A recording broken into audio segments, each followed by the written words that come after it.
Education is a privilege for girls. चाहे हम कितना भी बोल ले कि बेटी बचाओ बेटी पढ़ाओ, मगर ग्राउंड रियलिटी बहुत अलग है इससे। हाल ही में एक घटना होती है बिहार में जिसने पूरे देश को हिला कर रख दिया। एक बच्ची अपने पिता के साथ बेगूसराय से पटना जाती है पॉलिटेक्निक का एग्जाम देने। वो दोनों रात को एक होटल के कमरे में रुकते हैं और उसके बाद जो होता है वो सुनकर आपका कलेजा कांप उठेगा। एक शराबी इंसान रात को कमरे में घुसता है और बेटी को खींच कर लेके जाने की कोशिश करता है। थैंकफुली पिता की आंख मौके पर खुल जाती है, वरना एक बहुत बड़ी अनहोनी हो सकती थी। लेकिन कहानी यहाँ तक खत्म नहीं होती है। इसके बाद जो होता है वो इससे भी ज्यादा दर्दनाक है। वो पिता जो कल तक बहुत उत्साह और गर्व के साथ अपनी बेटी को एग्जाम दिलाने आया था, पता है वो आज क्या कह रहे हैं? वो कह रहे हैं कि अगर उनकी बेटी ने एग्जाम पास भी कर लिया, फिर भी वो उसे एडमिशन नहीं लेने देंगे। क्यों? क्योंकि एक बाप का दिल डर गया है। उनको डर है कि कल को अगर उनकी बेटी अकेले घर से बाहर निकले तो कहीं ऐसी घटिया हरकत उसके साथ वापस ना हो जाए। हमारे समाज का सबसे बड़ा सच यही है कि करे कोई और भरे कोई और। वो बच्ची, उसमें उसका क्या कसूर था? वो बस पेपर देने आई थी।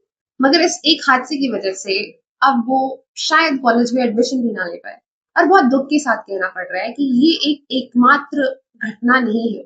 ऐसी हजारों कहानियां हमारे आसपास हर रोज होती हैं। हमारे देश में ऐसी हजारों कहानियां हैं जहाँ लड़की की सेफ्टी को देखते हुए उसके कॉलेज बंद करवा दिया जाता है, उसकी पढ़ाई रुकवा दी जाती है, या फिर उनके घर के आसपास वाले ऐसे ही किसी कॉलेज में उनका एडमिशन करा दिया जाता है ताकि लड़की नजरों के सामने रहे।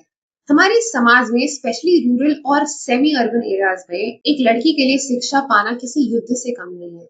उसे हर रोज किसी न किसी चुनौती का सामना करना ही पड़ता है। अगर रास्ते में उन्हें कोई छेड़ता है, उनका पीछा करता है या उनके साथ बदतमीजी करता है, तो हमारे समाज का एक स्ट्रक्चरल रिस्पॉन्स क्या होता है? हम उस रास्ते को सुरक्षित बनाने की कोशिश नहीं करते, हम सीधा सीधा लड़की को ही घर बिठा देते हैं। विक्टिम ब्लेमिंग का इससे बड़ा एग्जाम्पल क्या हो सकता है? अपराधी कोई और है और सजा किसी और के सपने को मिलती है। हमारे समाज में ऐसी बहुत सारी लड़कियां हैं जिनको बहुत ही जल्दी शादी के बंधन में बांध दिया जाता है। उनसे ये पूछा भी नहीं जाता है कि वो आगे पढ़ना चाहती है या नहीं। बहुत घरों में ऐसा होता है जहाँ पे लड़कियों की एजुकेशन पर तभी इन्वेस्ट किया जाता है जब वो पढ़ने में बहुत अच्छी हो। अगर लड़की पढ़ने में अच्छी है तभी उसके ऊपर ध्यान दिया जाएगा, उसके ऊपर इन्वेस्ट किया जाएगा, उसे कॉम्पिटिटिव एग्जाम्स के लिए तैयारी करवाई जाएगी। अगर वो एवरेज होती है तो पेरेंट्स का पूरा ध्यान उसकी पढ़ाई से हटकर उसकी शादी पे आ जाता है, शादी के लिए दहेज इकट्ठा करने पर आ जाता है। वहीं अगर लड़का एवरेज हो तो उसे कितने कोचिंग इंस्टीट्यूट्स में भर्ती करवा देते हैं ताकि डॉक्टर या इंजीनियर बना सके। पर ये बेनिफिट लड़कियों को नहीं मिलता है। क्यों? क्योंकि बेटा कमा के देगा और बेटी तो पराया धन है। बहुत से घरों में तो एजुकेशन का मकसद ही बहुत अजीब होता है। उनका सीधा सा मकसद ये होता है कि पढ़ लिखकर किसी अच्छे घर में इसकी शादी हो जाए। शादी के मार्केट में लड़की का बायोडेटा थोड़ा वजनदार हो, इसलिए उसकी डिग्री पूरी करवाई जाती है। कुछ परिवार तो इसलिए भी ज्यादा नहीं पढ़ाते हैं कि उन्हें लगता है कि लड़का भी फिर ज्यादा पढ़ा लिखा ढूंढना पड़ेगा, जिसकी वजह से दहेज भी ज्यादा लगेगा। अरे feel bad about the aspect जहां पर लड़कियों की दहेज के लिए ज्यादा पैसा इकट्ठा किया जाता है rather than spending it on their education। मैं मुद्दे से ज्यादा नहीं भटक कर एक सवाल पर आना चाहूंगी।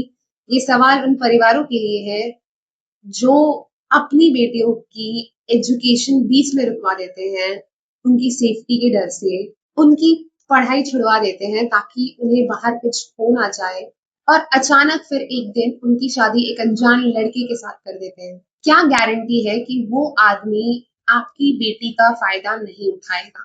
जिस बेटी को आपने दुनिया खराब है कहकर बाहर निकलने नहीं दिया, क्या गारंटी है कि उस बेटी ने अपने खुद के घर में कभी हैरेसमेंट फेस नहीं किया होगा? कभी भी उनके ताऊ चाचा कजिन्स ने उस लड़की के साथ दुर्व्यवहार नहीं किया होगा अपने ही घर पर? इसकी क्या गारंटी है? क्योंकि आंकड़े साफ साफ बताते हैं एक लड़की के साथ सबसे ज्यादा क्राइम उसके आसपास या उसके जानने वाले ही करते हैं। तो आपका ये डर सिर्फ उनके पंख काटने पर क्यों उजागर होता है? वो डर आपको क्यों नहीं लगता जब आप उसकी शादी एक अनजान आदमी के साथ कर देते हैं? कब तक हम लड़कियों के पंख सिर्फ इसलिए काटते रहेंगे क्योंकि बाहर की हवा खराब है? हम हवा को साफ करने की बजाय परिंदे को पिंजरे में डाल देते हैं।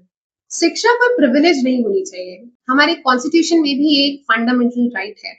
एजुकेशन हर एक बेटी का अधिकार होना चाहिए, चाहे वो पढ़ने में अच्छी हो या एवरेज हो, चाहे वो मध्यम वर्गीय परिवार से आती हो या किसी रिच परिवार से, चाहे वो गांव से आती हो या किसी शहर से। एक समाज कभी भी तरक्की नहीं कर सकता जब वहां की बेटियों को ये चुनाव करना पड़ रहा है कि वो अपनी सुरक्षा चुनेगी या पढ़ाई। और सबसे बड़ा मुद्दा ये नहीं है कि हम अपनी बेटियों को कितना बचा कर रखते हैं, सबसे बड़ा मुद्दा ये है कि हम उनके लिए ये समाज कितना सुरक्षित बना रहे हैं। हम दुनिया को उनके लिए कितना सुरक्षित बना रहे हैं ताकि उन्हें ये चुनाव ना करना पड़े कि वो अपनी सुरक्षा को चुने या अपनी पढ़ाई को। What do you think on this issue? Please do let me know in the comments. मिलते हैं अगले वीडियो में। Till then, take care.